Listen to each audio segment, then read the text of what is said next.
Welcome to a new episode of the Rebel Podcast. This morning, I got to do something so fun. I attended the Berkshire Hathaway annual shareholders meeting in Omaha, Nebraska. The annual meeting feels more like 50,000 of your closest friends and family members coming together for a reunion to celebrate business success.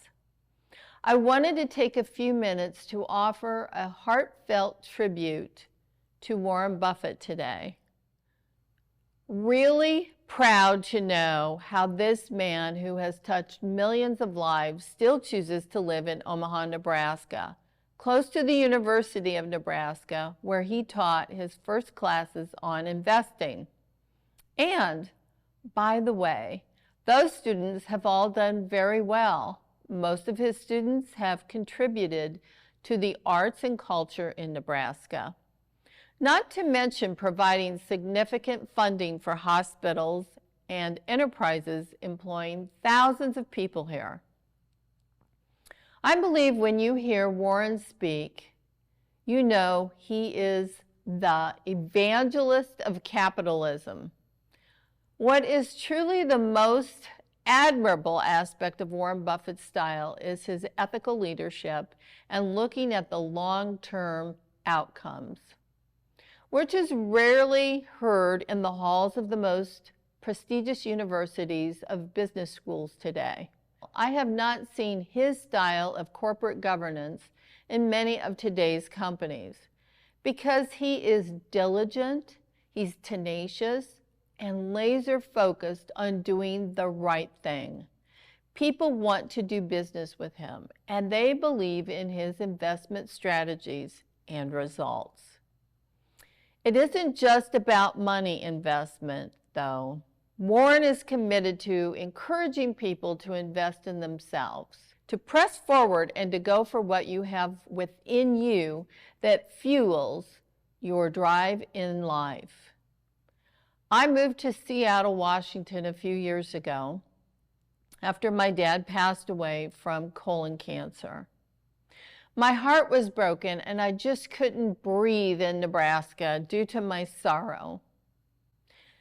My time at the University of Nebraska and working closely with a team of people there in the College of Business prior to my move to Seattle proved to be an opportunity to work on a project about Warren Buffett and his first investment classes at UNO.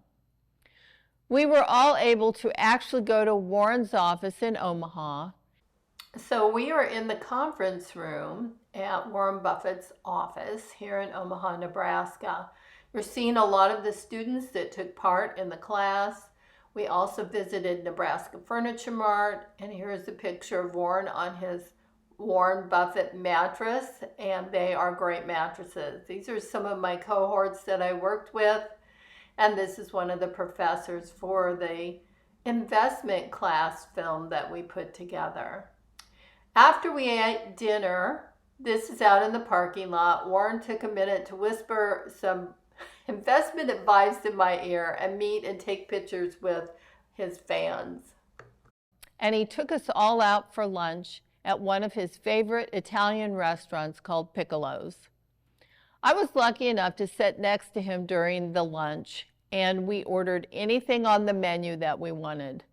I had a T-bone steak, baked potato, and salad. For dessert, we had hot fudge sundaes. It was a blast.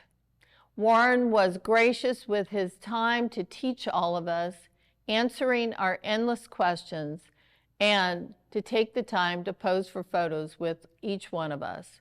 Truly a delightful experience. As I was driving to Seattle, all I could think about was how much more opportunity there would be in a big city like Seattle, which is home to 13 billionaires. So naturally, I felt like there would be amazing opportunities to work in startup technology firms and upside potential But sadly, those billionaires are much different than Warren. It is true that for a few years, Bill Gates was on the board of Berkshire Hathaway, and he enjoyed spending time in Omaha, playing cards with Warren and his friends. But as time went on, I noticed that Warren Buffett has a spirit of confidence and calmness that is intoxicating and allows him to express himself very easily. He draws people to him, and for as talented and accomplished as he is, he gives his time and his talent to others. Nothing has been more valuable than being privileged enough to have your eyes opened by experiencing and watching Warren work a room, share his gift of wisdom and discernment, and then to experience the benefits of his investment advice and philosophy of life. I just want to say thank you, Warren, for being a business person, a business leader that we can all look up to. You have touched the globe with your successful investing advice, generous philanthropy, and proven ways of how to run and invest in a business. I also love how you build loyalty and friendships. Charlie Munger is a fine example of how your relationships are long-term and strong. Sincerely, Debra Danielsen. This line is over 5 blocks long to get in, so we're going to walk around and try another door to get in. From every angle, from every direction, north, south, east, and west, there are people trying to get into the Berkshire Hathaway meeting today, and we're having to literally walk around the entire convention center to try to get in here. And the Palestinians are here protesting this year. They have the bomb squad out. The Omaha police are out with their automatic weapons and rifles to try to keep things on an even keel here.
We have finally found an entrance to the convention center that is not very long. So we are going to go in and go through security quickly to get a seat. No bag, sir, no bag. This is the exhibit. David's trying to get situated so we can go in and get a seat. So now we're finally in the area where we can seat, and now we're going to go in and get a seat.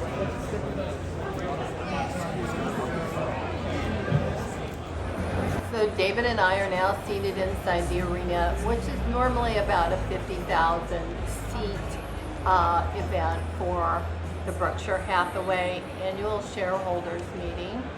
And people are buzzing around getting ready to sit down now.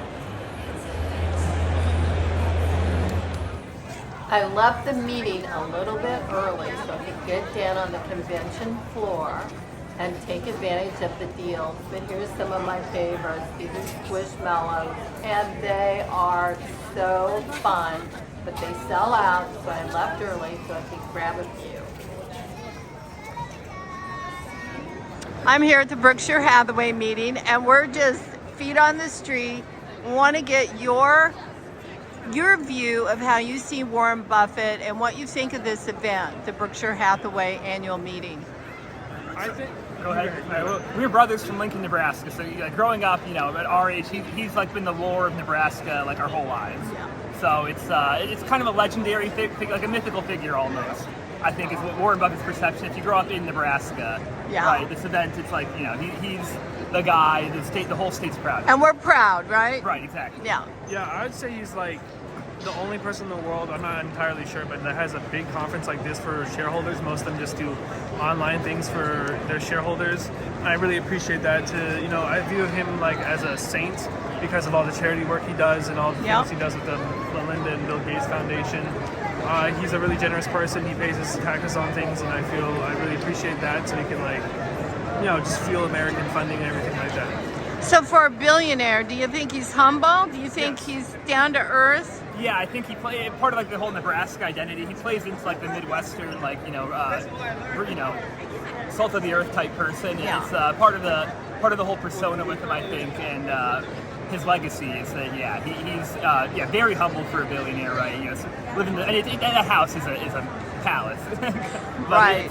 It's in a regular neighborhood, like Right. For a billionaire, it's well below his means. So. And I feel like, I don't know about you guys, but I feel like he's just like the next door neighbor person, right? For someone, he is. I mean, I've walked around that neighborhood before.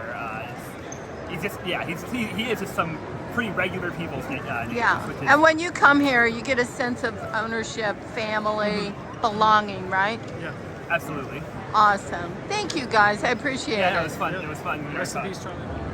Every year I love coming to see the Clayton home. This one's $236,900, but you would never believe it going into it. It's so luxurious. It's well equipped with the latest technology and energy saving windows and water heaters, and they always have these houses decked out, ready to go.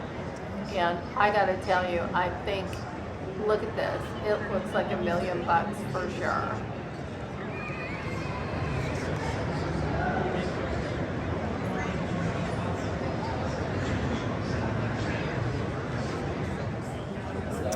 So we're taking the Rebel podcast right to the Berkshire Hathaway meeting. And I have here My name is Moritz.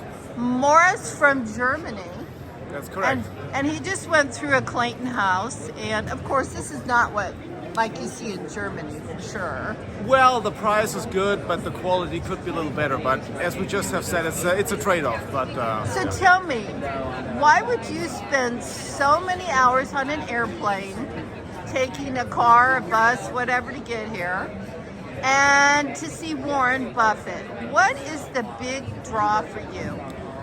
Well, I mean, as some people consider this the Woodstock of capitalism, and since I work in finance, it's obviously a place to be around this time of the year, and it's to me it's like a celebration. I mean, it's my fourth time here in Omaha, and the people are very open and warm and welcoming, and I always have a blast. And as you know, there are many events surrounding the Berkshire event, and you meet like-minded people, and I'm having a blast. It's always How good wonderful. times. Well, welcome to the United States. We're so glad you're here. Thank you. And just one more quick question.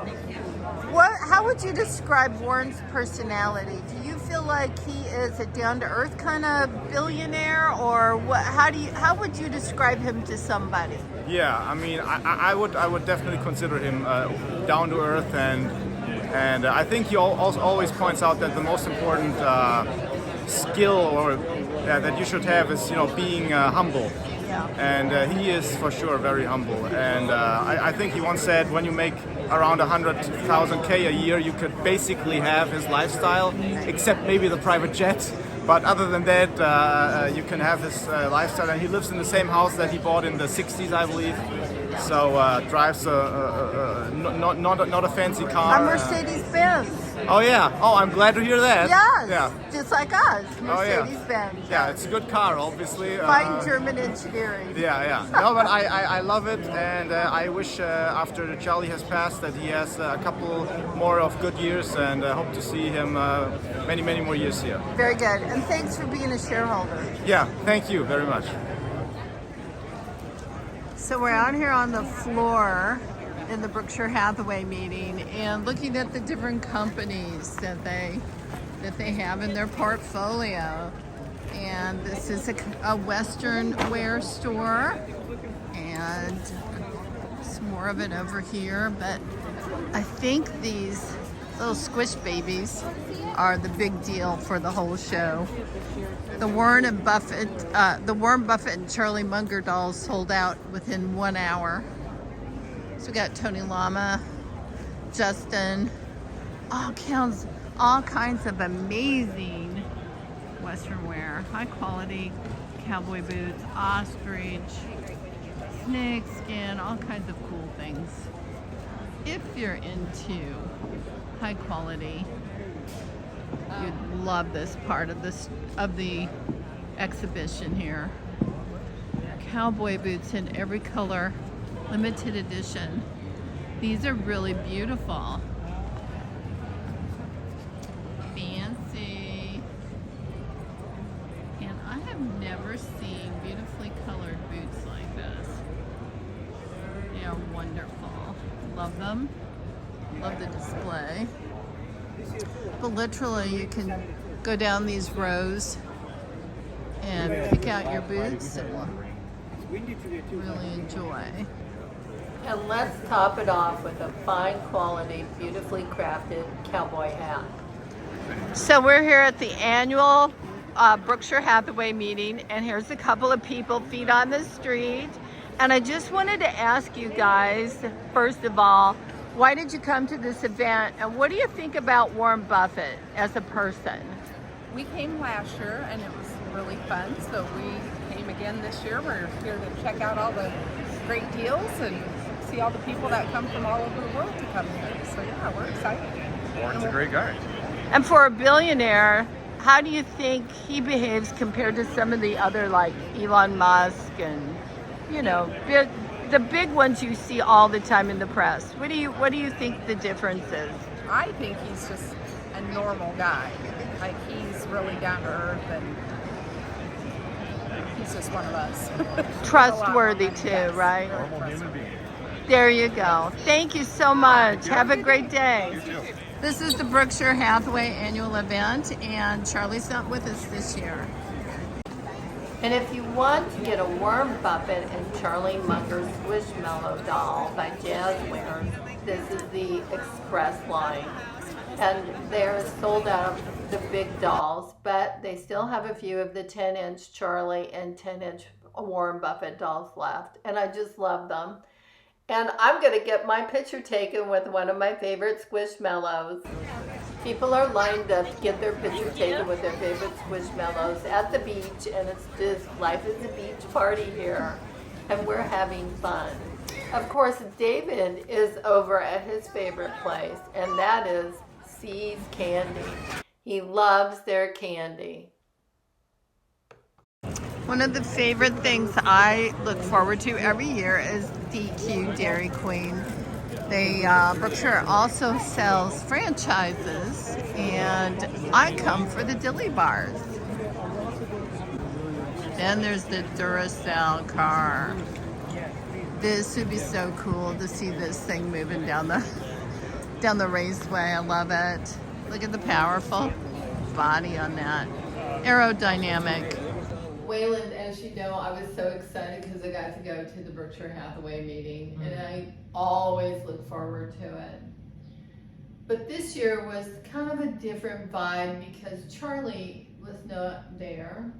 Charlie passed away late last year.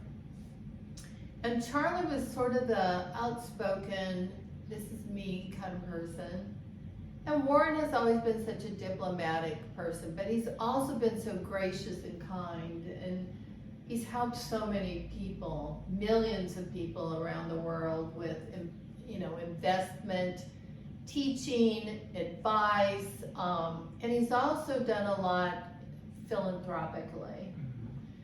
What I think the Midwestern vibe is, and why he's so attractive to a lot of people on a personal level, is that he's so ordinary. Oh yeah. I mean, I even, the only time I ever met Warren Buffett was at a Walgreens. Really? Yeah, of all places. And this wasn't even in a great area of Omaha. It was next to sort of a, I guess sort of a dilapidated area. Still is kind of. And he was there he did have a bodyguard that, you know, sort of looked out for him. But he was there picking up, I think he was getting, I saw orange juice and something else. But just ordinary guy. I've also met his wife several times. She is lovely and just as down to earth as you can imagine. And I think that I think is the most maybe impressive thing about them is that they don't base their value on how much money they have, or they don't consider themselves to be better than anyone else. Right. And you can really tell that because if you talk to them, it has nothing to do with money that they talk about ever. It's just what they did that day, you know, what they're interested in, or things like that. And it's an intelligent conversation. Yeah, it's meaningful. It's meaningful. They're Yeah. not saying, "Oh my gosh, I'm gonna go get in my Bentley and go drive away," or because they don't even own a Bentley. No. And I love that. I just love that. It's just, and I think a lot of that is growing up in the Midwest, though, too. And that's the way many of us were raised, is that you don't put on airs for people. Right. You don't brag about what you have. You need to be humble and help people if you can. Right. And I think he's really taken that to heart, which I think is just an incredible message to send to people into the world. It is. It's very incredible. And I was always very impressed with his partnership with Charlie Munger and how long that relationship lasted. Well, and also that I think so much focus was put on Warren Buffett, and that he's so well known as being, you know, one of the most wealthy people in the world. But he always gave credit to Charlie Munger for the success of Berkshire Hathaway. So he wasn't someone that was always taking credit and taking, you know, the focus for that. He always gave credit where it was due, and I think that's a really good lesson for everyone. And I was so deeply touched at the meeting because they were showing a movie about how they got together, how they became friends, who introduced them, and how they worked together, how they complemented one another. And Warren said something to the effect of, you can think of Charlie Munger as the chief architect of a house. And you can think of me as the contractor, the roofer, the plumber. He said, so basically everything you see here at Berkshire Hathaway, the structure, the way this is set up, that's Charlie Munger. It was by design by Charlie. Yeah. And I was just like so encaptured. I was just like totally into Warren when he was talking about that and that relationship and how it worked. Because I gotta tell you, I don't expect that any other billionaire or a multimillionaire is ever gonna stand up in public in this day and age and say, I have this partner, and he was amazing, right? Very talented, extremely knowledgeable.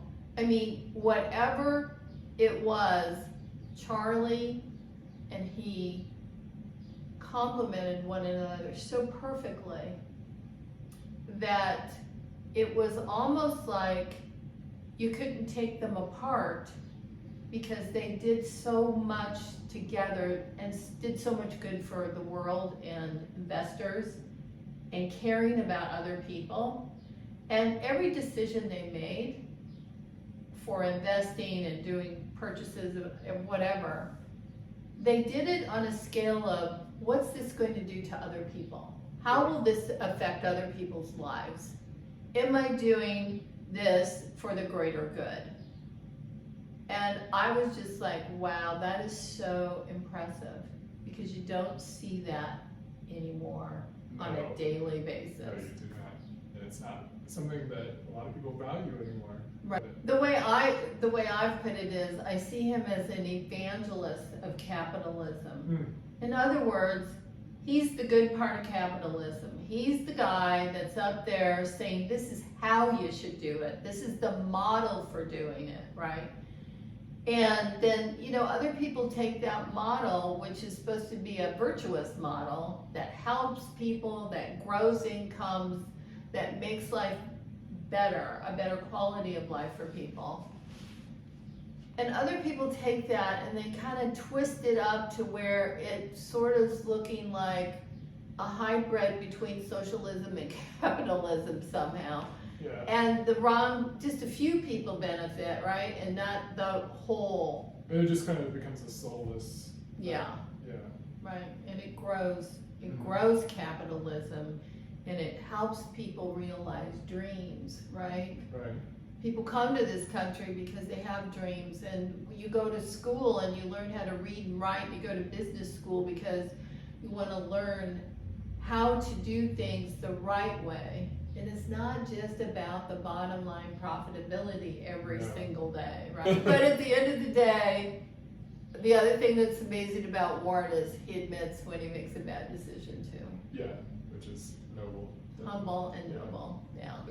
It brought back one of my memories. My dad and I walked into Mrs. B's furniture store, and then we thought, well, we'll go over to the main building where all of the appliances are and that. So we walked in there, the doors came open, and there was like a little Burger King in there at that time. And standing right there in front of us, amongst all the people, standing there in a tattered kind of old tweed jacket and kind of rumpled up old pants, kind of holey, kind of, you know, was this guy standing there, and he had like a cup or something, and he was asking for donations. It was Warren Buffett. Really? I'm like, oh my God, I knew who it was. A lot of people didn't know him. I'm surprised he was at Burger right? I'm surprised he was at Burger King because he loves McDonald's, isn't that? Well, so it was inside of Nebraska Furniture Mart, right? And so when we walked in there, I said to my dad, oh my God, Warren Buffett is sitting here. And I go, look, people don't know who he is. Yeah. And it was hilarious. And what I love about Warren and Charlie both is they have a very good sense of humor. They don't take themselves so seriously that they can't just kind of blend in and you would never know it. You know, you would just never know unless you knew, like I did, because I grew up admiring him. And I've always said to myself, I hope someday I'm that smart. I hope that I'm smart, that I can make a good decision, right? Me too. Well, I've made some bad ones. Yeah, me too. Thank you for watching the Rebel Podcast today. I hope you've enjoyed the feet on the street and that you've enjoyed this episode. Please like, share, and thank you for subscribing.